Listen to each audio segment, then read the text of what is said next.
Y bueno, le damos paso al licenciado Jaime López Vela, que es licenciado en Administración y licenciado en Derecho por la Universidad Nacional Autónoma de México.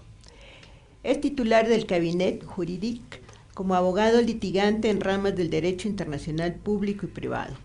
En el año 2000 incursionó como luchador social en la defensa de los derechos humanos.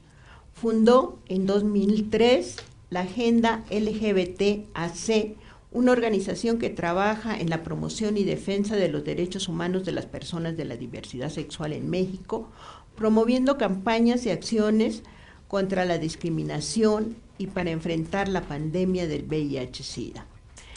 Ha impulsado iniciativas como el derecho a la identidad de género, la tipificación de los homicidios, crímenes de odio y el matrimonio gay, y por ello fue uno de los primeros en casarse cuando lograron este derecho en marzo de 2010. En la actualidad, impulsa la iniciativa de seguridad social para familias integradas por personas LGBT. El abogado López Vela fue el primer secretario nacional de diversidad sexual de Morena y candidato a diputado federal. Actualmente es diputado constituyente en la Asamblea Constituyente que redactó la primera Constitución de la Ciudad de México. Pues le damos la palabra al licenciado López Vela. Muchas gracias, maestra. Miren, primero veamos, hablando de las familias, de dónde surge esta declaración y esta definición que tenemos que es a nivel internacional. Nos dice la ONU que la familia, según la Declaración Universal de los Derechos Humanos, es el elemento natural, universal y fundamental de la sociedad. Y por eso tiene derecho a la protección de la sociedad y del Estado. Y aquí es donde pues yo quiero recalcar, en efecto, protección de la sociedad y del Estado. Estamos en una sociedad en la que ustedes, por cierto, van a ser o están formándose o ya son, pues, tomadores de decisiones como los que se mencionaba, justamente en el ámbito de la educación, y de ahí la importancia, pues, de que estos conocimientos, tengan ustedes estos conocimientos como parte del bagaje cultural con el que se van a desempeñar. Ahora bien, se ha creado esta definición de la familia nuclear como aquella que está formada por miembros de un único núcleo familiar, ¿no?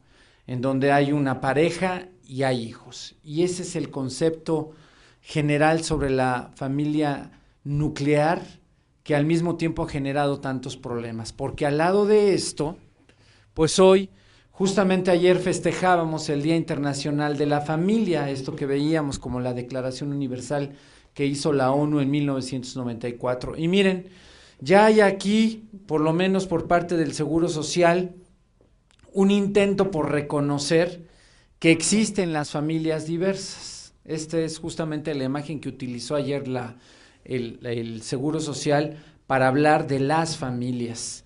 Y ahí vemos, en efecto, una pareja. La primera, una pareja heterosexual sin hijos, una mujer sola con hijos, una pareja de hombres con hijos, una pareja de mujeres con hijos, una pareja de un hombre solo con hijos y una pareja de hombre y mujer con hijos. Entonces, ya nada más ahí encontramos una variedad de familias, en efecto, que en estricto sentido no corresponderían a esa definición de familia nuclear, que además es en la que los grupos derechistas, los grupos conservadores se empecinan en hacer valer y decir solamente la familia de papá, mamá e hijos son la familia nuclear y son la única que tienen validez y por ende protección.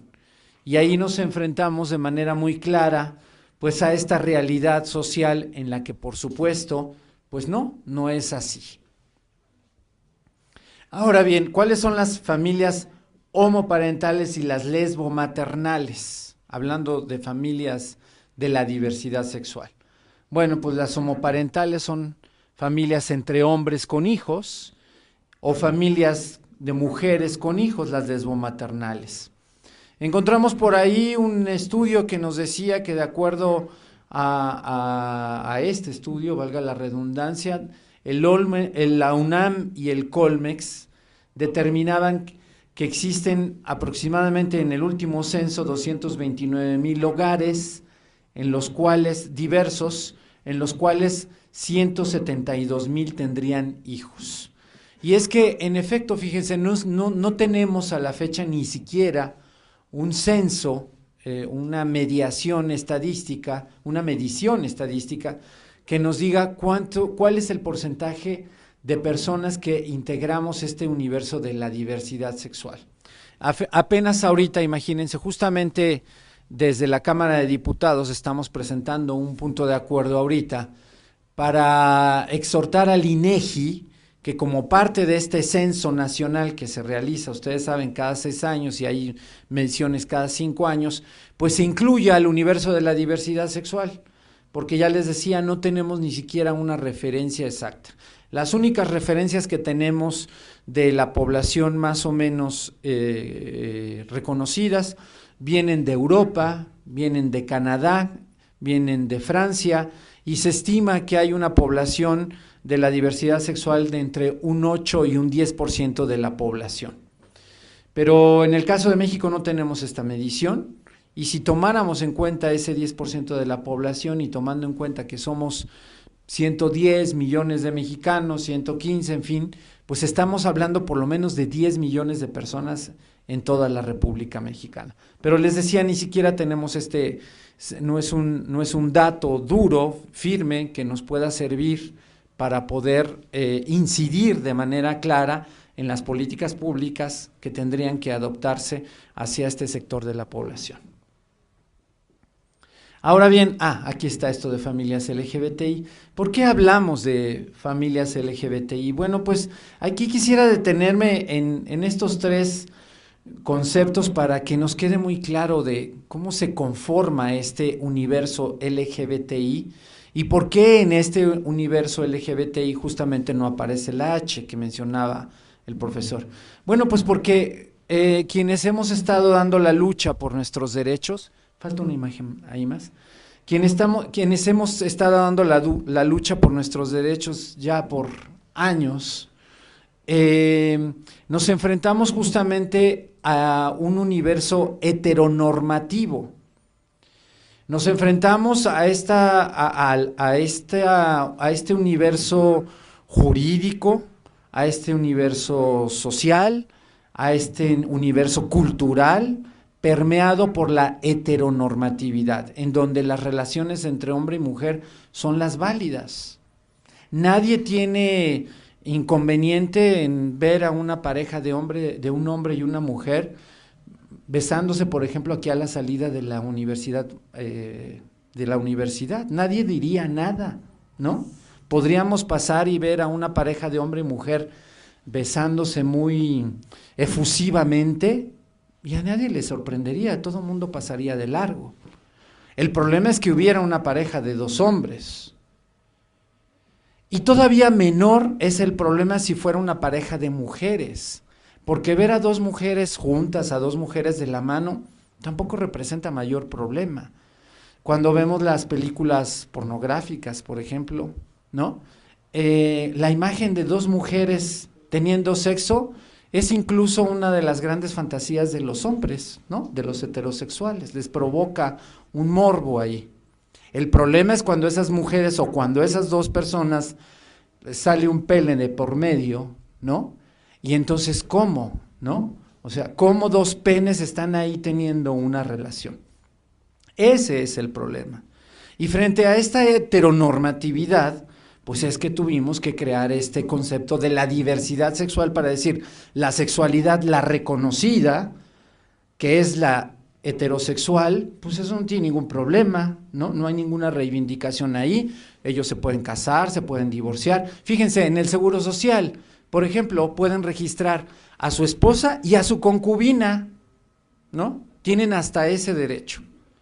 El problema no es para la heteronormatividad ni para la heterosexualidad, para esa H que mencionaba el profesor, ¿no? El problema es para quienes son lesbianas, gays, bisexuales, travestis, transgéneros, transexuales e intersexuales y que no tenemos derecho. Y por eso tuvimos que crear ese concepto. Pero yo decía, ¿y cómo se conforma todo esto? Pues se conforma por 3 elementos fundamentales que tampoco tenemos claro, porque cuando se habla de la diversidad sexual, se entiende o se explica o se menciona este término de las preferencias sexuales, que no tiene nada que ver con esta realidad.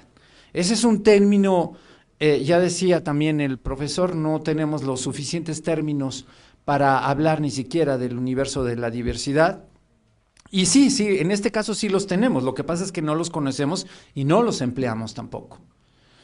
Miren, la historia de este término de las preferencias sexuales es porque en el 2001, cuando se incorporó el principio de la no discriminación al cuerpo constitucional, no logramos que se reconociera el término de orientación sexual y menos identidad de género.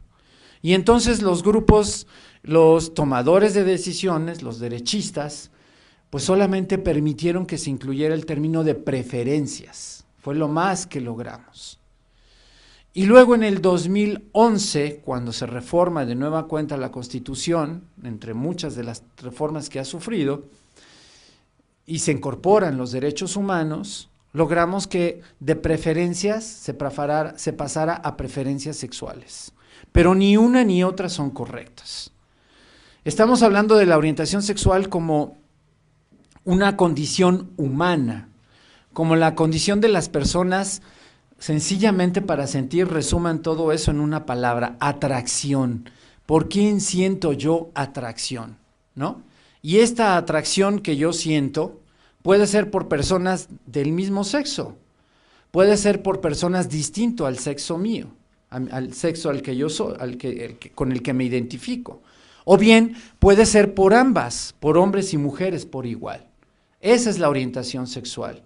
Y esta condición humana no hemos logrado que se reconozca de manera jurídica, de manera formal. No existe en las leyes. En el único contexto en el que hemos logrado que se reconozca es, por cierto, eso sí, en el Distrito Federal, en donde dimos una batalla desde hace muchos años para que no quedara este término de preferencias sexuales. Porque hablar de preferencias sexuales tiene otras connotaciones. Ustedes cuando llegaron a este salón prefirieron sentarse en donde están. Ustedes han preferido estudiar esta carrera. Ustedes han preferido vestirse como están vestidos hoy, el día de hoy. Y eso presupone un acto de voluntad.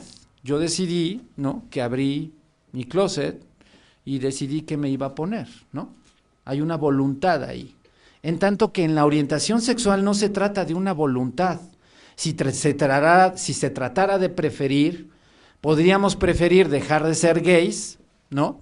Y con eso se acabaría el problema de la discriminación que vivimos. En términos estrictos, no es un término, no es una cuestión de preferencias, es una condición humana que tiene que ver con la afectividad, por quién siento yo afecto, quién es el que me atrae, quién es el que me erotiza, quién es el que me produce sentir un sentimiento de atracción, de amor, de afección, ¿no?, de erotismo, y eso tiene que ver con la orientación sexual, no con las preferencias. Ya después podemos preferir, que yo prefiero a los hombres altos, robustos, chaparros, gordos, ¿no? Esa es otra cuestión, pero no tiene nada que ver con el sentimiento de afección que tenemos todos los seres humanos como una condición humana. Luego nos enfrentamos a la identidad de género, y aquí es todavía más difícil de entender de qué hablamos. La identidad de género se refiere a, en efecto, ¿cuáles son primero los géneros reconocidos socialmente? Bueno, pues los géneros reconocidos generalmente son masculinos, son femeninos, ¿no? Son esta reproducción que hemos hecho la sociedad por siglos y que tienen que ver con cada uno de nosotros. Y esta identidad de género se da a través de la autopercepción. ¿Cómo me percibo yo en relación a esos géneros masculino o femenino? Porque el hecho de haber nacido con un pene no me hace un hombre, no me hace un hombre masculino, de acuerdo a esos cánones establecidos y reconocidos por la sociedad. Puede ser que habiendo nacido yo con un pene, me identifique, ¿no?, con características femeninas. Y entonces tenga yo el deseo, la autopercepción de tener senos como una mujer, de tener caderas como una mujer, de hacer esas adecuaciones a mi cuerpo como lo hacen algunas de las personas trans, y entonces vivir en una identidad de género distinta a la masculina o a la femenina, como está reconocido por esta heteronormatividad, por este mundo heterosexual. Y esa identidad de género es a partir de la que entonces miren, conformando este constructo LGBT, pues las lesbianas, los gays y los bisexuales tienen que ver con la orientación sexual, ¿de acuerdo? Y la T tiene que ver con la identidad de género, y existen en efecto un sinnúmero de identidades de género, y por eso mismo es que no ponemos ni las 3 T's ni las 10 T's que pudieran haber, porque en realidad en el estricto campo del derecho, que es desde el que yo abordo los derechos humanos, pues nosotros lo que pugnamos es por el derecho a la identidad de género. Y después identidades de género hay muchísimas, pero jurídicamente solo hay un derecho, que es el derecho a la identidad de género, ¿de acuerdo? Y luego viene la I, la intersexualidad. Y eso, miren, yo me vino ahorita a la memoria un taller de estos muchos que hemos dado en muchas instituciones, en fin, y estamos en un taller en la Procuraduría, y me dice uno de los subprocuradores, porque ahí logramos incidir a un nivel importante en los directivos para justamente revertir la situación de la discriminación, y entonces me decía, oiga, pero entonces los intersexuales, ¿esos cuáles son? ¿Los que se meten con todos los demás? Yo, o sea, ¿no? ¿Cómo? A ver, ¿cómo? O sea, pareciera que los LGBTI vivimos en una orgía constante, ojalá así fuera, ¿no? Y en fin, ¿no? Me dejaba ver justamente, bueno, ya esto de lo que hablaba, de la incomprensión de toda esta situación.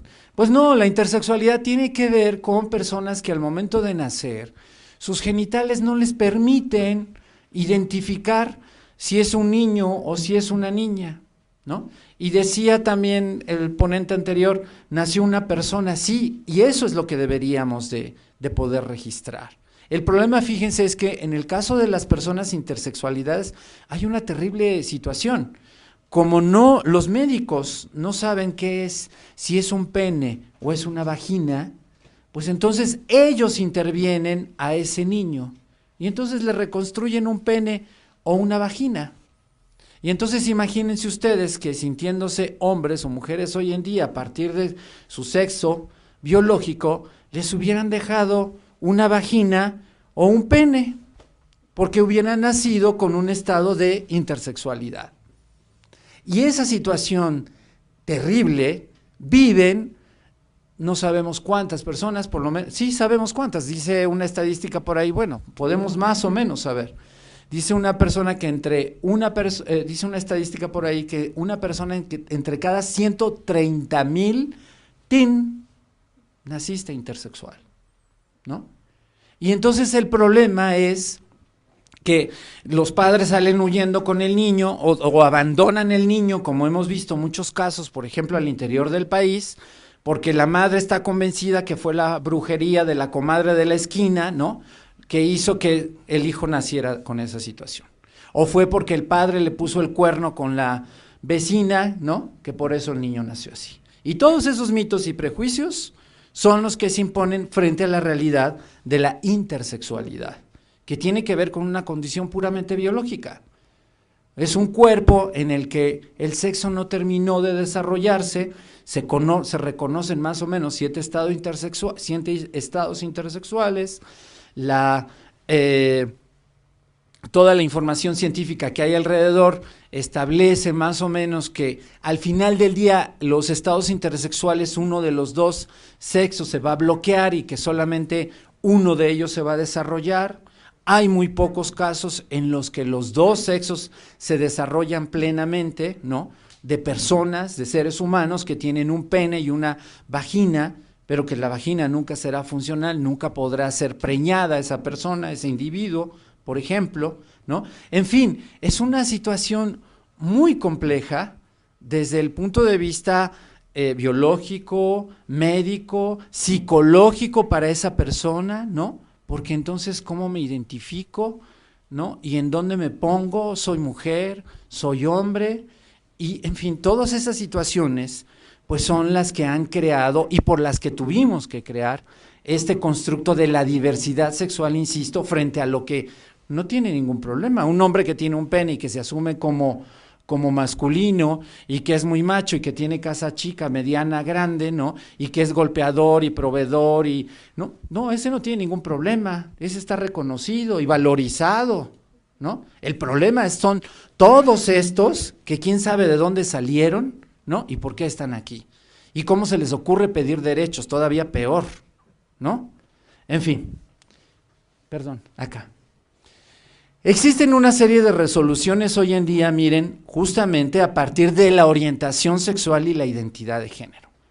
A nivel internacional, ese término de las preferencias sexuales no existe.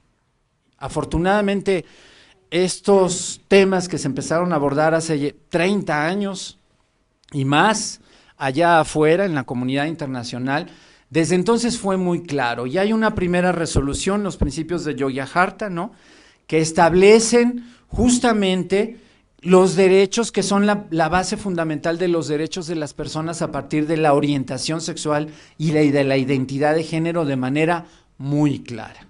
Y a partir de ahí hay una serie de resoluciones de la ONU, de la OEA, del Parlamento Europeo, y ustedes saben que los derechos humanos, bueno, pues son hoy la divisa en el mundo, ¿no? Para todo utilizamos los derechos humanos y los discursos de los derechos humanos. Y bueno, pues justamente los derechos humanos han creado una esfera de protección de los individuos frente al Estado, para que se nos respete, para que se nos reconozca, para que se nos otorguen derechos. Y en ese sentido, los derechos humanos han evolucionado por generaciones. Y los derechos humanos se han ido reconociendo también por sectores. Hay derechos humanos de los niños, hay una Convención Internacional de los Niños. Hay derechos humanos de las mujeres, hay una Convención Internacional sobre la Mujer. Hay derechos de las personas con discapacidad, hay una Convención Internacional sobre la Discapacidad. Y así por cada uno de los sectores. Pero no hemos logrado hasta ahora una declaración universal sobre derechos humanos en materia de orientación sexual e identidad de género. Eso no existe. Lo más cercano que hay es esta declaración de Montreal del 2006, ¿no? En donde a partir de, por cierto, unas olimpiadas gays en Montreal fue que se inició este movimiento para buscar que a nivel internacional exista una Convención Internacional sobre Orientación Sexual e Identidad de Género, pero eso es todavía muy incipiente. Imagínense, todavía hay 72 países en el mundo en donde por supuesto no se reconoce la orientación sexual ni la identidad de género, en donde el ser homosexual te hará víctima de un crimen de odio. No sé si ustedes escucharon estas últimas semanas las noticias terribles que nos han llegado de Chechenia, ¿no?, en donde resulta que hay una declaración de honor para que los padres que reconozcan que tienen hijos homosexuales los maten así de plano, ¿no? Entonces estamos enfrentados todavía a una situación a nivel internacional muy difícil, y por supuesto que ese contexto internacional pues hace poco favorable en este momento que podamos lograr una declaración universal sobre orientación sexual e identidad de género. Así nos encontramos a nivel internacional. Ahora bien, miren, ahí está la foto de justamente cuando nos casamos, ese 10 de marzo del 2010, después de haber dado una batalla terrible para lograr nuestro derecho al matrimonio. Y en fin, ¿cuál fue la historia ahí? Bueno, pues miren, esa iniciativa primero, les comento rápido cómo fue ¿por qué la impulsamos, ¿no? En agosto del 2008 nosotros tuvimos aquí en México la 17 Conferencia Internacional sobre el SIDA, una pandemia que afecta de manera principal a nuestra comunidad, que tiene que ver con la problemática de no salir del closet, que tiene que ver con la problemática de no asumir la identidad sexual, que tiene que ver con la falta de autoestima, que tiene que ver con la falta de políticas públicas por parte del gobierno para atender a este sector de la población, en fin. Y en ese momento, pues después de varios inconvenientes de salud, a mí me detectan que tenía cáncer en un riñón. Y yo digo, ay, güey, bueno. Y entonces ahí voy, ¿no? Yo tenía una relación de 10 años con David. Yo dije, pues 10 años de pareja, esto es el equivalente a un concubinato, porque jurídicamente así tendría que ser, ¿no? Y fui a pedir seguridad social. Ah, no, usted no tiene derecho. Oiga, ¿y por qué no? Pues yo tengo una relación de 10 años. Ah, sí, pero pues eso no es válido aquí. ¿Y por qué no? Pues porque no están casados. Ah, bueno, pues entonces ahorita nos casamos. No, pero no se puede. ¿Y por qué no se puede? Pues porque no existe la ley. Ah, bueno, pues ahorita la hacemos, ¿no? Y entonces nos sentamos a redactar la iniciativa del matrimonio. Yo me fui al quirófano y dije, bueno, pues ya si salgo ya veré. Para suerte mía salí, y entonces después de que me extirparon un riñón por cáncer, sin que tuviera derecho a la seguridad social y teniendo que asumir nosotros todo el costo que eso representó, ¿no?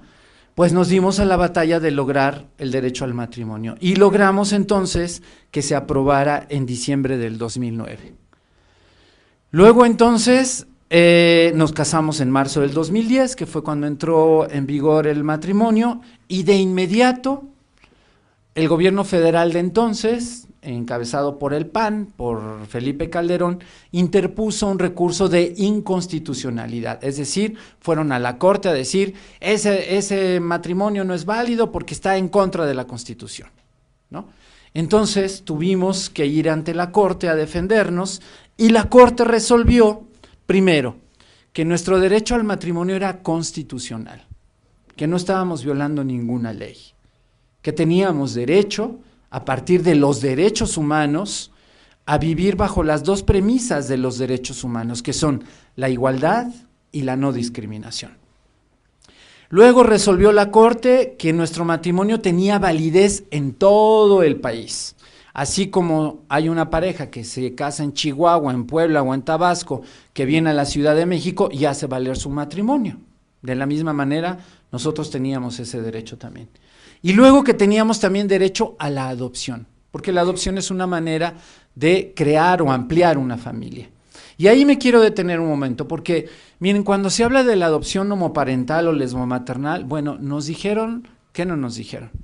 Que éramos violadores de niños, que íbamos a pervertir a esos niños, que los queríamos para hacer pornografía con ellos, que, bueno, lo único que no dijeron es que nos los íbamos a cenar en salsa verde, ¿no? Y entonces tuvimos que ir a buscar todos los estudios que había sobre la adopción homoparental y lesbomaternal, porque las parejas del mismo sexo hemos adoptado por generaciones, no es de ahorita. Y para variar en México, pues no había estudios sobre eso. Entonces tuvimos que ir a buscar a Estados Unidos, a Canadá, la UNAM nos ayudó con algunos estudios que hicieron ellos, y entonces se demostró de manera científica que los niños adoptados por parejas del mismo sexo, primero, se desarrollan igual que cualquier otro niño, ¿no? Son el primero o el último de la clase. Segundo, que son niños amistosos, juguetones, participativos, que no tienen ningún problema de desarrollo. Tercero, que son niños que pueden desarrollar perfectamente su propia identidad sexual, que es lo más importante, ¿no? El hecho de que mi padre sea gay, pues no quiere decir que yo voy a ser gay, porque además si así fuera, pues nosotros que venimos de padres heterosexuales no seríamos gays, si se tratara de copiar la sexualidad de nuestros padres, ¿no? Seríamos heterosexuales con ellos, o al menos eso nos contaron, ¿verdad? ¿Quién sabe? En fin, y además otra de las cosas que demostraron los estudios sobre la adopción es que las parejas homoparentales o lesbomaternales que adoptan tienen generalmente un nivel de preparación y socioeconómico más elevado, porque nos tenemos que esforzar para que dejen de estarnos señalando. Y finalmente, pues con todos esos estudios fue que la Corte, los 11 ministros de la Corte resolvieron que en efecto teníamos derecho a la adopción. ¿Ok? Luego siguieron una serie de juicios ante la Corte, y la Corte determinó más adelante que el matrimonio heterosexual era discriminatorio, porque estamos hablando del matrimonio como un contrato civil. El matrimonio es un contrato en el que yo decido unirme con una persona y brindarle solidaridad, apoyo a partir de un contrato civil. Aquí el problema es que, claro, el matrimonio lo han relacionado con el matrimonio religioso, con ese matrimonio que tiene que ver con la llegada de los españoles aquí, porque fue a partir de ahí que surge esta figura del matrimonio, ¿no? Y decir que nosotros estábamos atentando contra ese matrimonio. No estamos atentando contra ese matrimonio. Yo me imagino que algún día habrá algún movimiento de gays católicos interesados en reformar ese matrimonio, pero ese no es este movimiento. El nuestro es un movimiento jurídico, es un movimiento laico, en donde lo único que queremos es ser reconocidos por el Estado y tener los mismos derechos que cualquier otra persona. Es a lo que se resigna. Y luego, fíjense, la Corte también terminó diciendo que todos los códigos de nuestro país que niegan el derecho al matrimonio a parejas del mismo sexo son inconstitucionales. Esos sí están violando la Constitución porque están fomentando la discriminación y están impidiendo la realidad de los derechos humanos, que ya les decía, está basada en la igualdad y en la no discriminación. ¿Cuáles han sido los criterios de la Corte para resolver todas estas sentencias en nuestro favor? Pues miren, la Corte ha dicho, primero, nosotros estamos aquí para legislar sobre la realidad social, no sobre los mitos y prejuicios. Todo eso que han dicho de la diversidad sexual, ¿no? Que está basada en mitos y prejuicios, pues aquí la Corte, ¿qué creen? No se los podemos admitir. Aquí estamos para resolver sobre el conocimiento científico y sobre la realidad social. Y la realidad social es que existe todo este grupo de personas, todo este sector que es discriminado, que es expulsado de su casa cuando confirman los padres que son LGBTIs, que son abandonados, ya les decía, cuando nacen con un estado intersexual porque los padres no saben ni qué hacer, que son mutilados por los médicos, ¿no? Que son objeto del bullying escolar, que son objeto de una agresión en la calle, que son objeto de la negación de un servicio, que te corran de un restaurante porque no te van a atender porque te estás besando con un hombre entre pareja, porque no te pueden dar la justicia, porque tú te buscaste que te agredieran porque te estabas besando ahí en la calle, ¿no? Con este ejemplo que les acabo de dar aquí. Y todos esos mitos y prejuicios, dice la Corte, pues mucho gusto, pero eso no se los podemos aceptar. Aquí estamos para trabajar sobre las realidades sociales. Y la realidad social es que es un grupo de la población que tiene derecho a tener derechos. Luego, dice la Corte, todas las personas tenemos derecho al libre desarrollo de la personalidad. Y si usted en su libre desarrollo de la personalidad se siente atraído por otra persona, ¿quién soy yo?, dice la Corte, para venirme a meter en su afectividad. Y fíjense que ahí me hace recordar algo muy interesante. La primera resolución, la base de todos los derechos LGBTI, viene justamente de una resolución del Tribunal Europeo de Derechos Humanos. El Tribunal Europeo de Derechos Humanos, allá por el año de 1900, saca una primera resolución en donde dice: el Estado no está para intervenir en la vida privada de los ciudadanos. ¿Quién es el Estado para irse a meter en la cama de los ciudadanos y decidir con quién se tienen que casar o a quién tienen que amar? Nadie. Y esa primera resolución del Tribunal Europeo de Derechos Humanos, para nosotros es lo que nos ha dado lo que hoy en día conocemos como los derechos LGBTI. Luego, dice la Corte, yo aplico los principios de igualdad y no discriminación, que les decía son los principios de los derechos humanos. Y finalmente dice, pues si ustedes son personas, si ustedes son individuos, si ustedes aman, si ustedes son ciudadanos, si ustedes contribuyen al desarrollo y al progreso de este país, al económico, al social, al cultural y al político, ¿por qué no tendrían derecho a tener una familia y a que se les proteja? Pues claro que no. Y entonces esos son los criterios que la Corte ha utilizado para resolver que las familias LGBTI son familias que deben de ser sujetos de protección y de derechos. Ahora bien, ¿cómo ha avanzado todo este derecho de las familias LGBTI en nuestra república? Bueno, pues miren, hasta ahorita hay 10 estados en los que se reconoce. El primero fue la Ciudad de México. Luego vino Quintana Roo, y fíjense, ahí Quintana Roo es muy chistoso, porque Quintana Roo, después de que logramos el derecho en la Ciudad de México, los compañeros de Quintana Roo me pidieron, oye, ayúdanos para que logremos el derecho, este derecho aquí en nuestro estado. Y yo les dije, claro que sí. A ver, vamos viendo, empecemos por el principio, vamos a revisar el código. Y revisando el código de Quintana Roo nos encontramos con la sorpresa de que el Código Civil de allá establecía las personas que desean contraer matrimonio. Y les dije, no, pues ya está, no necesitamos nada. Aquí dice las personas, a diferencia de otros códigos civiles en donde dice el matrimonio es la unión de una sola mujer con un solo hombre. No se les vayan a ocurrir dos, imagínense el problema, ¿no? O sea, de plano tuvieron que decir una sola mujer y un solo hombre. Bueno, pues entonces en Quintana Roo lo logramos, pues ahora sí que por omisión, justamente, ¿no? Porque aquí no dice que yo no me pueda casar, aquí dice que las personas, y las personas pues somos dos personas del mismo sexo. Entonces tuvimos que armar toda una treta ahí y lo logramos. Luego en el caso de Coahuila legisló después de la Ciudad de México. En el caso de Chihuahua es muy chistoso, porque miren, Chihuahua, no es que Chihuahua haya legislado. Lo que pasó en Chihuahua es que de plano el gobernador del estado dijo, ya son tantos los amparos de los gays aquí, que ya mejor déjenlos que se casen, ¿no? Pero no es que esté legislado, porque un amparo para ellos representa justamente el que hoy estemos demandando reparación del daño por no permitirnos casar. Pero eso no es que lo hayan legislado. Luego en Nayarit sí se legisló, Jalisco tampoco se legisló. Jalisco también es un caso muy chistoso, fíjense, porque ¿qué pasó en Jalisco? En Jalisco resulta que los diputados locales deciden reformar su código civil para impedir el matrimonio entre menores, lo que, pues sí, es una medida que tendría que hacerse, que no corresponde de nuevo a la realidad social, pero bueno, desde lo jurídico por lo menos quieren impedirlo.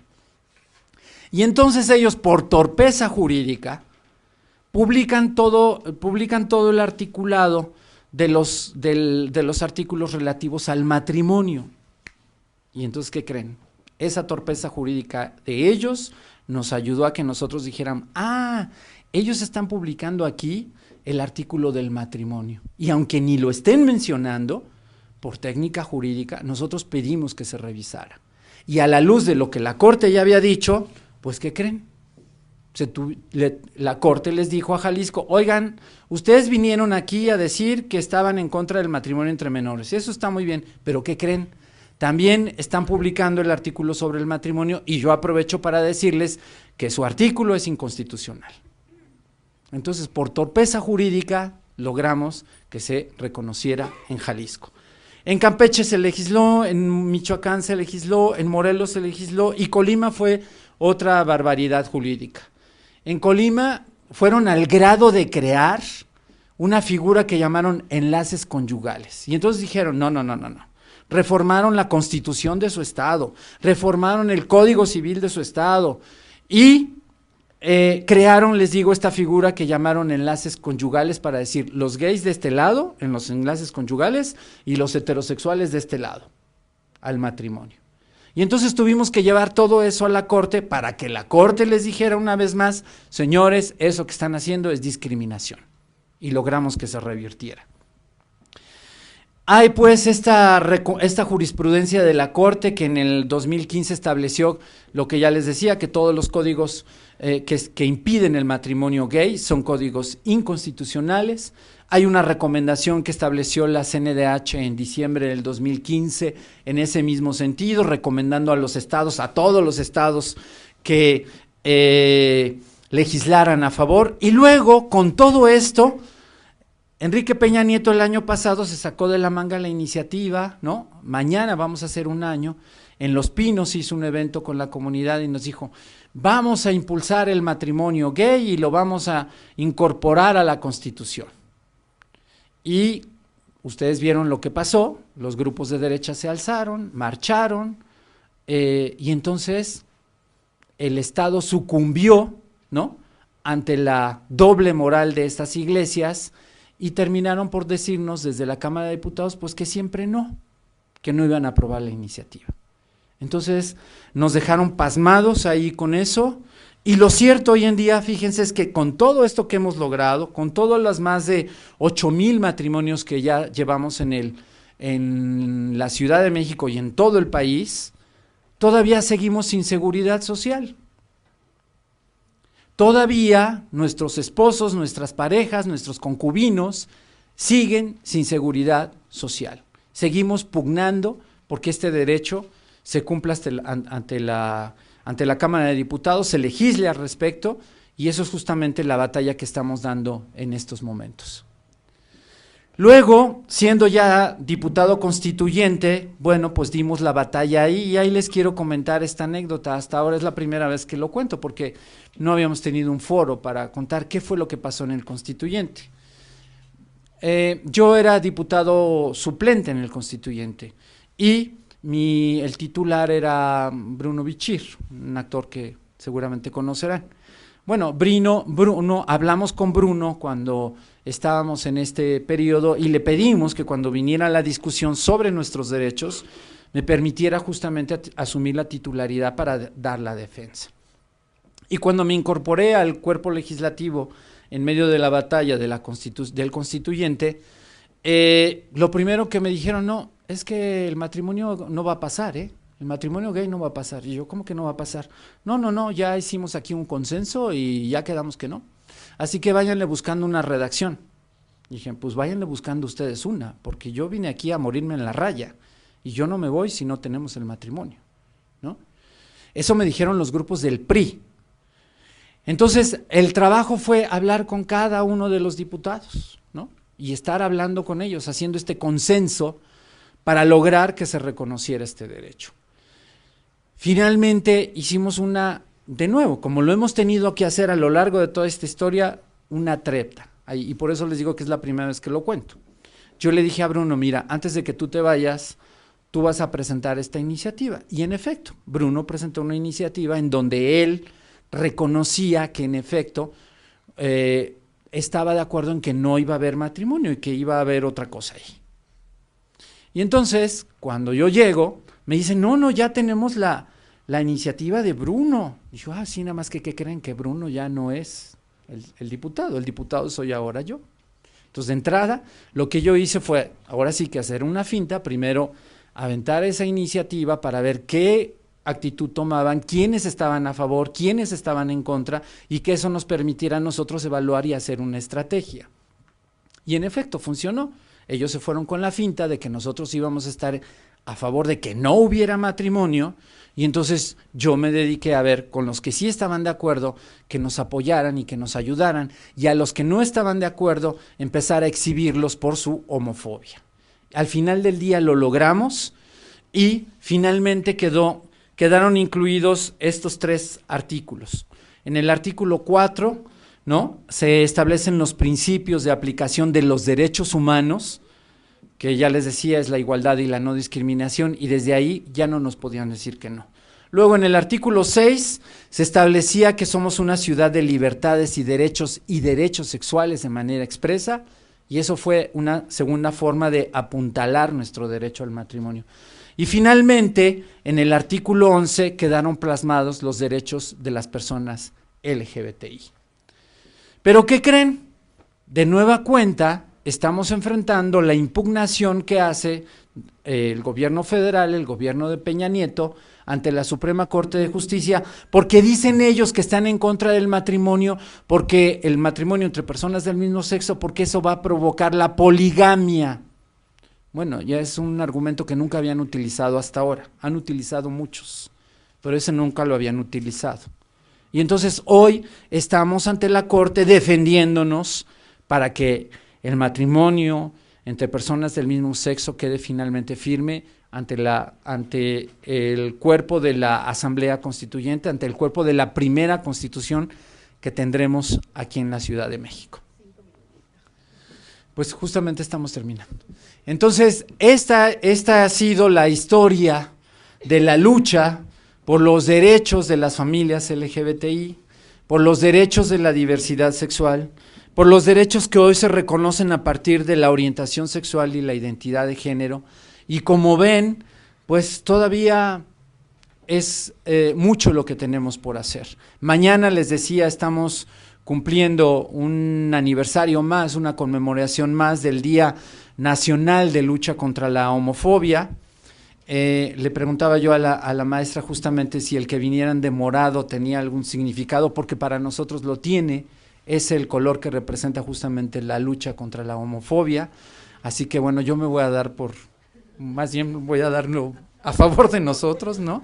Voy a dar porque el hecho de que por eso nos han recibido de morado. Y bueno, pues yo los invito a que toda esta información la vean, la revisen, la cuestionen, la analicen, ¿no? La hagan objeto de estudio en su carrera, pero sobre todo que les sirva para revertir todos estos mitos y prejuicios que hay en torno a la diversidad sexual, y que desde la influencia que tendrán ustedes como futuros educandos y como futuros tomadores de decisiones en el ámbito de la educación, nos ayuden a terminar con esta situación inhumana, vergonzosa, que representa la homofobia y la transfobia. Muchas gracias y buenos días.